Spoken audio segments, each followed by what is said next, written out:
এই বাংলাদেশ আজ স্বাধীন বাংলাদেশ, ছাত্র জনতার এক সাগর রক্তের বিনিময়ে অর্জিত এই স্বাধীন বাংলাদেশে যদি 15ই আগস্টকে কেন্দ্র করে কোন নৈরাজ্য সৃষ্টির পায়তারা করা হয়, সারা বাংলাদেশে তাদেরকে প্রতিরোধ করা হবে।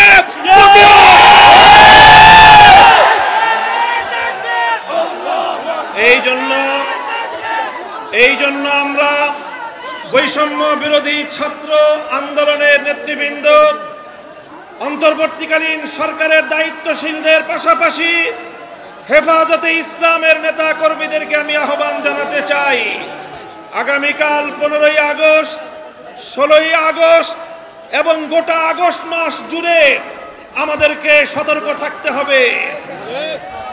কারণ মনে রাখবেন, আওয়ামী লীগের রাজনীতি হলো প্রতিহিংসার রাজনীতি। 1975 সালে 3.5 বছরের অপশাসনের যুগে শেখ মুজিবুর রহমান সাহেব নির্বিচারে দেশে 30,000 যুবককে হত্যা করেছিল। এদেশের বাকশাল কায়েম করার মধ্য দিয়ে মানুষের সকল অধিকারগুলো তিনি হরণ করেছিলেন। অধিকার হারা মানুষ তখন তারা ক্ষুব্ধ হয়ে ধানমন্ডির 32 নম্বর বাড়িতে অভ্যুত্থান পরিচালনা করেছিল। তখন এই শেখ হাসিনা ঘোষণা দিয়েছিল যে জাতি তার বাবাকে হত্যা করেছে তিনি সেই জাতির কাছ থেকে প্রতিশোধ গ্রহণ করবেন।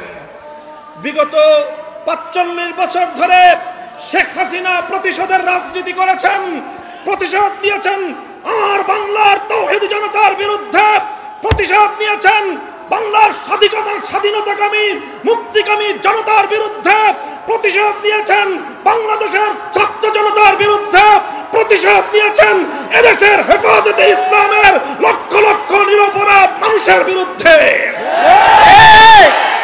তিনি একজন খুনির নেশায় মাতাল, খুনের নেশায় মাতাল। আপনারা লক্ষ্য করে থাকবেন, যারা মাতাল হয়, মদখোর হয়, তারা সারাদিন যে যেখানে থাকে, দিন শেষে রাতের বেলায় সব মাতালগুলো একসাথে হয়ে মদ্যপান করে মাতলামি করে। বর্তমান পৃথিবীতে বড় বড় খুনের নেশায় মাতাল আছে। 1 নম্বর বিনিয়ামিন নেতানিয়াহু, 2 নম্বর ভারতের গুজরাটের কসাই নরেন্দ্র মোদী, 3 নম্বর বাংলাদেশের বিদায়ী ফ্যাসিবাদী শেখ হাসিনা।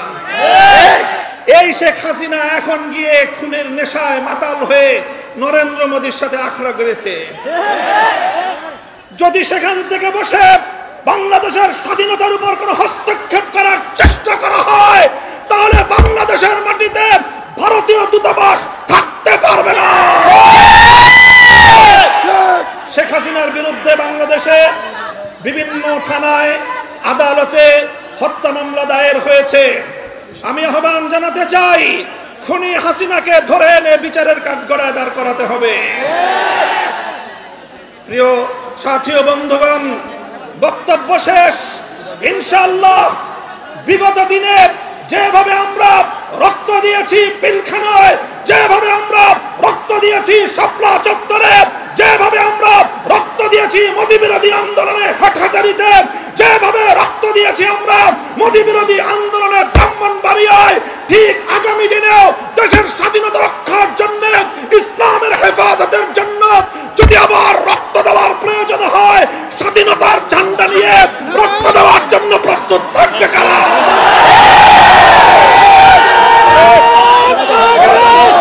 এখন পর্যন্ত আমরা খবর পাচ্ছি যারা এখানে উপস্থিত হয়েছেন এর কয়েক ডাবল লোক এখনো রাস্তায় আছেন। গোটা ব্রাহ্মণবাড়িয়া শহর আজকে অচল হয়ে যাবে। আমরা মুসলিম, আমরা আজকে সমস্ত মুসলমান এই জায়গায় এসে হাজির হয়েছি একমাত্র আল্লাহ পাকের শুকরিয়া আদায় করার জন্য। একটি জগদ্দল পাথর যারা 17 বছর জুলুম করেছে, পেছনের দরজা দিয়ে পালিয়ে গেছেন। ইউটিউবার এবং সাংবাদিক ভাইরা যারা এসেছেন, আপনাদের কাছে সবিনয় অনুরোধ, আপনাদেরকে ধন্যবাদ ও মোবারকবাদ জানাচ্ছি। আমাদের এই সমাবেশকে কভারেজ করার জন্য রেকর্ড করার জন্য, বিশ্বময় সেটাকে প্রচার করার জন্য আপনারা যারা সউদ্যোগে এখানে এসেছেন, আপনাদের শুকরিয়া আদায় করি, আপনাদেরকে ধন্যবাদ জানাই। তবে আমাদের সমাবেশ পরিচালনায় কোনো প্রকার কোনো বিঘ্নতা ঘটুক, এইটা আমরা আপনাদের দ্বারা চাচ্ছি না। আপনারা যারা এই মাহফিলে শ্রোতা হিসাবে এসেছেন, পেছন থেকে তাদের স্টেজে দেখতে অসুবিধা হচ্ছে, এই জন্য আপনাদেরকে অনুরোধ করব সামনের জায়গাটুকু একটু ছেড়ে আপনারা যদি একটু সাইডে যান, তাহলে পেছনের মানুষগুলি যারা হাত উঠে প্রতিবাদ করতেছে তাদের প্রতিবাদ আর করা লাগবে না। আপনাদের কাছে অনুরোধ, আমার ভাইয়েরা, 2021 সালে রক্ত কে দিয়েছে? 2021 সালে রক্ত আমরা দিয়েছি, জীবন আমরা দিয়েছি, রক্ত আমরা দিয়েছি। আমার 17 জনকে পাখির মতো গুলি করে হত্যা করা হয়েছে। তারপরে আবার আমাদের বিরুদ্ধে মামলা, গ্রেফতার আমাদেরকেই করা হয়েছে। বৎসরের পর বৎসর কারা প্রকোষ্ঠে রেখে নির্যাতন করেছেন।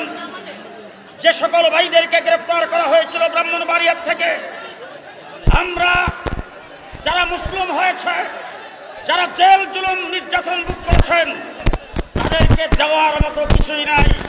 তাদেরকে দেবেন আল্লাহ। দুনিয়াতে যা দিবেন গত 5 তারিখে দিয়েছেন, দুনিয়াতে যা দিবেন 5 তারিখে দিয়েছেন, সামনে আরো পাবো ইনশাআল্লাহ। তবে ব্রাহ্মণবাড়িয়া হেফাজতে ইসলাম হযরত মাওলানা মুফতি মুবারকুল্লাহ সাহেব, আজকের সমাবেশের যিনি সভাপতি, হেফাজতে ইসলাম বাংলাদেশের যিনি কেন্দ্রীয় মহাসচিব, ব্রাহ্মণবাড়িয়ার কৃতি সন্তান শহীদুল হাদিস হযরত মাওলানা সাজিদুর রহমান সাহেব, ওনারা সিদ্ধান্ত নিয়েছেন যারা মুসলিম হয়েছে, কারাবরণ করেছেন, তাদেরকে পাগড়ি পরায় দেবেন। হয়তো বা এমনও হতে পারে তাদের কাছে হয়তো লিস্টে নাম আসে নাই, এমন কেউ বাহিরে থাকতে পারেন, অথবা এখানে উপস্থিত হয় না এমন কেউ থাকতে পারেন। যদি এরকম কেউ বাহিরে থাকেন, তাদেরটা পরে ব্যবস্থা করা হবে। যারা নিহত হয়েছেন, শহীদ হয়েছেন, তাদের পরিবারের কাছে আমরা দাঁড়াবো। 2024 সালে কোটা বিরোধী আন্দোলনে ব্রাহ্মণবাড়িয়ায় যারা নিহত হয়েছেন, তাদেরকে আমরা সম্মাননা ক্রেস্ট দিয়ে বরণ করবো ইনশাআল্লাহ। সেটার জন্য আলাদা অনুষ্ঠান হবে, সেই অনুষ্ঠানে আপনারা উপস্থিত থাকবেন। ওইটার জন্য শুধু ক্রেস্ট প্রদান অনুষ্ঠান হবে, সেই অনুষ্ঠান আমরা করব। এখন মাহফিল পরিচালনার স্বার্থে যারা এসেছেন সকলকে অনুরোধ করব, আমরা সুশৃঙ্খলতা আমরা দেখা যাইতে চাই। সুতরাং চুপ করে বসবেন, আওয়াজ যা হবে স্টেজ থেকে হবে। বক্তব্য নিয়ে আসছেন হেফাজত নেতা হযরত মাওলানা আলিমুর রহমান সাহেব। হযরত মাওলানা আলিমুর রহমান সাহেব স্টেজের মধ্যে যে সমস্ত উলামায়ে কেরাম আছেন, আপনাদের আওয়াজ বেশি হচ্ছে, একটু চুপ করেন সবাই, সবাই একদম চুপ। আমাদের কেন্দ্রীয় জাতীয় নেতৃবৃন্দ বক্তব্য রাখতেছেন, আপনারা যদি চুপ না করেন তাহলে বক্তব্য শুনবেন না। নীতি নির্ধারণী দিক নির্দেশনামূলক বক্তব্য হবে, আপনারা সবাই চুপ করে থাকি, একদম যে যেখানে আসি চুপ, কোনো কথা বলবেন না। ইউটিউবার সাংবাদিক ভাইরা যারা আছেন, আপনাদেরকে বলছি আপনারাও চুপ থাকবেন, কোনো কথা কেউ বলবেন না।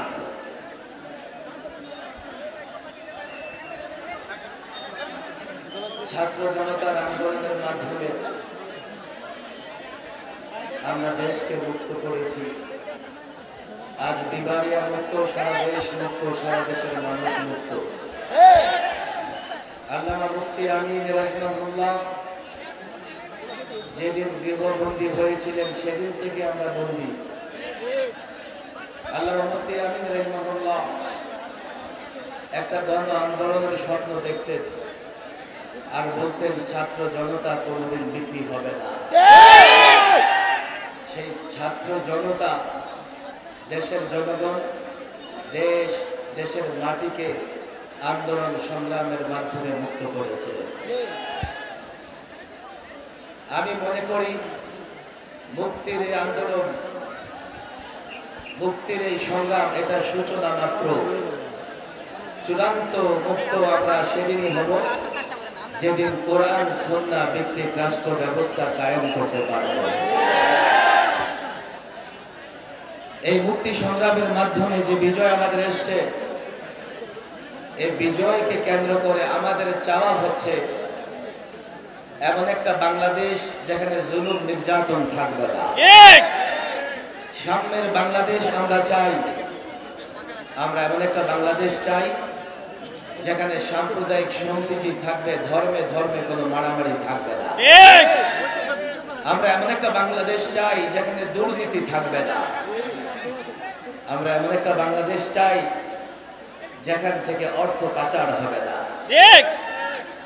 ফ্যাসিস্ট হাসিনা সরকারের আমলে কোটি কোটি টাকা বাংলাদেশ থেকে পাচার হয়ে গিয়েছে।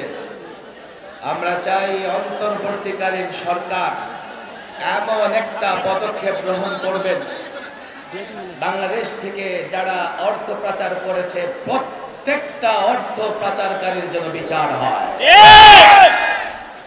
আমরা চাই দেশে সাম্প্রদায়িক দাঙ্গা যেন না লাগে। সাম্প্রদায়িক সম্প্রীতির বাংলাদেশ ইসলাম ও সাম্প্রদায়িক সম্প্রীতির কথা বলে। আমরা দেখেছি বিগত আওয়ামী সরকার মুখে তো বলেছে সংখ্যালঘুদের পক্ষে, কিন্তু বাংলাদেশের যতগুলো জায়গায় সংখ্যালঘুদের উপর আক্রমণ হয়েছে এর জন্য আওয়ামী লীগ দায়ী, যুবলীগ দায়ী, ছাত্রলীগ দায়ী, আওয়ামী সরকার দায়ী। বাংলাদেশের তাওহীদি জনতা, আলেম ওলামা, ছাত্র জনতা, টুপি দাড়িওয়ালারা কখনো কোনো অমুসলিমদের উপাসনালয়ে আক্রমণ করেছে এর প্রমাণ আপনারা কোথাও দিতে পারবেন না। আমরা চাই 2001 থেকে অদ্যাবধি জুলুমের শিকার হয়ে যত রক্ত ঝরেছে, যত প্রাণ ঝরেছে, প্রত্যেকটা ফোঁটা রক্তের বিচার যেন বাংলাদেশের জমিনে হয়। পরিষ্কার বলি, ছাত্র জনতা, সিপাহী জনতার বিপ্লবের মাধ্যমে এখন যে বিজয় পেয়েছি, আমরা অন্তর্বর্তীকালীন সরকার গঠন করেছি। আমি সরকারকে বলবো, ভয় নেই, কোন ধরনের দ্বিধা নেই, সংকোচ নেই। প্রত্যেকটা জালেমকে ধরে ধরে আজকে জালেম গোষ্ঠী নদীতে পাওয়া যাচ্ছে, ভরতে পাওয়া যাচ্ছে। রক্ত খেকো হাসিনার আমলে যারা জনগণের জানমাল নিয়ে ছিনিমিনি খেলেছে, রক্ত জড়িয়েছে, বিবারিয়া থেকে যশোর পর্যন্ত, হাটাজারি থেকে ঢাকা পর্যন্ত যারা রক্ত জড়িয়েছে, প্রত্যেক জালেম, প্রত্যেক খুনিকে ধরে বিচারের কাঠগড়ায় দাঁড় করা। নেতৃবৃন্দ আছেন, বক্তব্য রাখবেন।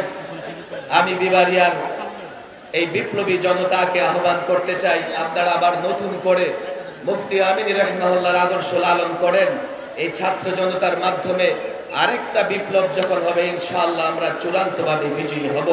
আল্লাহ তৌফিক দান করুন। এখন আমাদের সামনে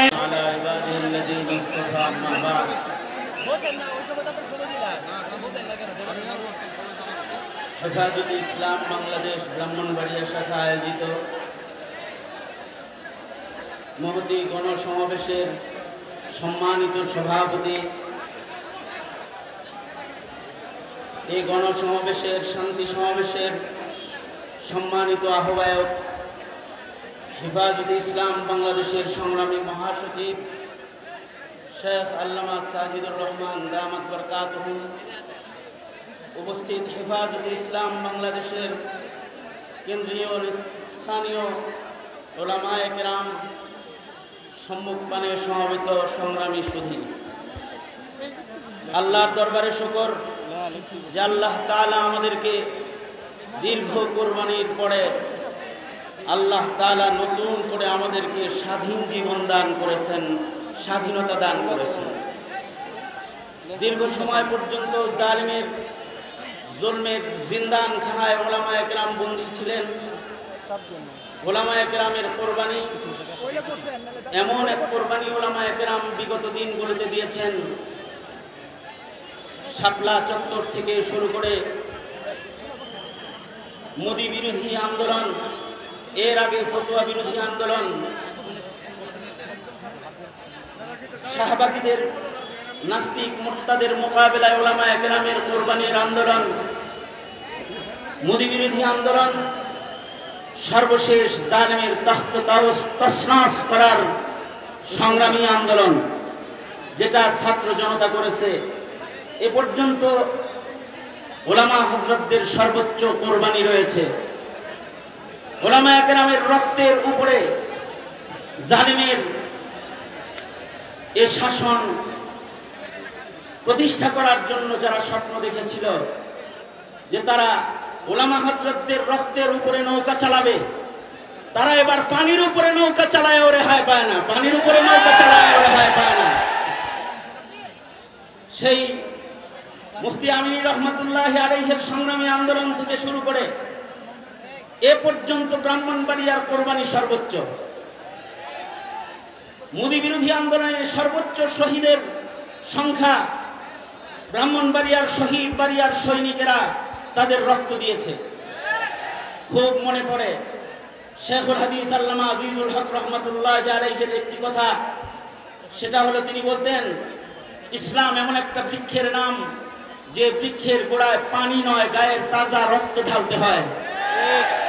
আর খুব স্মরণ পড়ে ব্রাহ্মণবাড়িয়ার সেই স্লোগানগুলোর কথা, যখন ব্রাহ্মণবাড়িয়ার মধ্যে মুজাহিদারা স্লোগান দিয়েছি তো রক্ত, আরো দেব রক্ত, রক্তের বন্যায় ভেসে যাবে অন্যায়।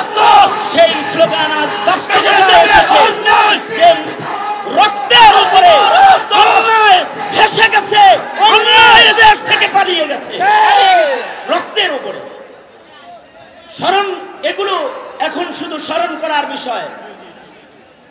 আজকে শুকর আদায় করার বিষয় হলো এখানে এটা, এই যে হাতে হাত করির দাগ, চামড়া উঠে গিয়েছিল, এখনো পর্যন্ত যায় নাই। যারা এই হাতে মাসের পর মাস হসপিটালের বেডের ভেতরে হাতকড়ি, পুরানা হাতকড়ি লাগায় গায়ের চামড়া উঠায় ফেলেছিল, আজকে তাদের হাতে রশিতে বাঁধা গরু ছাগলের রশি তাদের গলায় দেখা যায়, তাদের মাজায় দেখা যায়।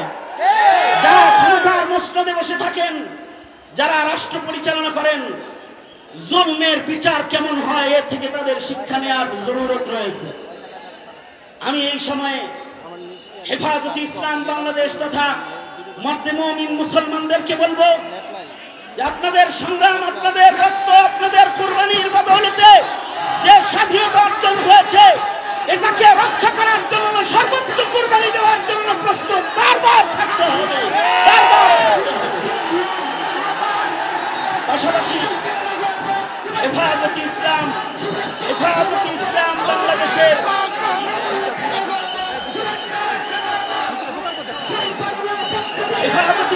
বাংলাদেশের নেতৃবৃন্দ শহীদ বাড়িয়াতে উপস্থিত রয়েছেন।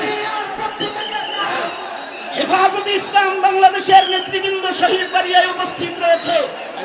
হেফাজত নেতৃবৃন্দের কাছে এই সমবেত গণসমাবেশের সংগ্রামী মুজাহিদদের পক্ষ থেকে আহ্বান জানাবো, এতদিন ছিল আমাদের রক্ত দেওয়ার পালা, এখন আমরা চাই আমাদের রক্তের বিচার।